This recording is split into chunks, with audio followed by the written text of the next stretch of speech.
మాజీ మంత్రి కేటీఆర్ వ్యాఖ్యలకు మంత్రి సీతక్క కౌంటర్ ఇచ్చారు. సీఎం రేవంత్ రెడ్డి సవాల్ విసిరింది మాజీ సీఎం కేసీఆర్ కు అని అన్నారు.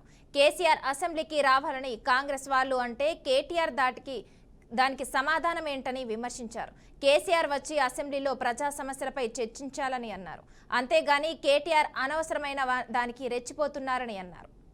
ప్రతిపక్ష నాయకుడిగా అసెంబ్లీలో కేసీఆర్ గారే ప్రాతినిధ్యం ఉంది. కేసీఆర్ గారి కాబట్టి మా సీఎం గారు అసెంబ్లీలో రండి, చర్చించుదాం, సూచనలు చేయండి అని మాట్లాడితే ఫామ్ హౌస్ నుంచి ఆయనను బయటికి రానియడట. కానీ విదేశాల నుంచి ఉటావుటినొచ్చి నేనున్నా అని మాట్లాడుతున్నాడు.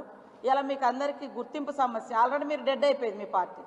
కాబట్టి ఇప్పుడు మీకు గుర్తింపు సమస్య వచ్చింది. కాబట్టి మా సీఎం రేవంత్ రెడ్డి గారు విసిరిన సవాల్కు, నీకు కాదు సవాల్కు, ప్రతిపక్ష నాయకుడిగా మరి 9.5 సంవత్సరాలు ముఖ్యమంత్రిగా చేసినటువంటి మాజీ ముఖ్యమంత్రి గారు రండి, ఎక్కడో ఉండి మాట్లాడడం కాదు, అసెంబ్లీకి రండి, లేఖ పెట్టండి, అసెంబ్లీ సమావేశపరుద్దామని మేము అంటుంటే ఆయన డెడ్ లైన్ పెట్టినాం. నీ డెడ్ లైన్ల కోసం ఇక్కడ ఎవ్వరు వెయిటింగ్లో లేరు. మేము పెట్టిన డెడ్ లైన్ అసెంబ్లీ వేదిక.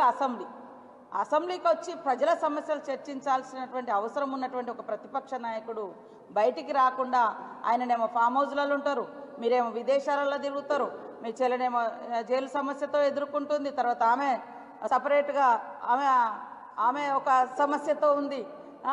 నిన్నగాక మొన్న కొన్ని ఇంటర్వ్యూలలో ఆయన అసలు నాకు నాయకుడే కాదు కేటీఆర్ అంటుంది. ఇంకా నీతోటి మేము ఎవరు ఇక్కడ గుర్తించి మా నాయకుడు లేదా మా రాష్ట్ర అధ్యక్షుడు కానీ మా సీఎం కానీ నీతో చర్చించడానికి ఎవరు తగ్గిలేరు. ఇక్కడ మీ నాయనకి హోదా ఉంది, మీ నాయన ప్రతిపక్ష హోదాలో పనిచేస్తున్నాడు. ప్రతిపక్షంగా ఓ 10 ఏళ్ళు రాష్ట్రంలో ముఖ్యమంత్రిగా ఉన్నాడు. ఆయన అనుభవాలు కానీ ఆయన ఆలోచన కానీ పంచాలంటే అసెంబ్లీకి రమ్మని మేము ఆహ్వానం.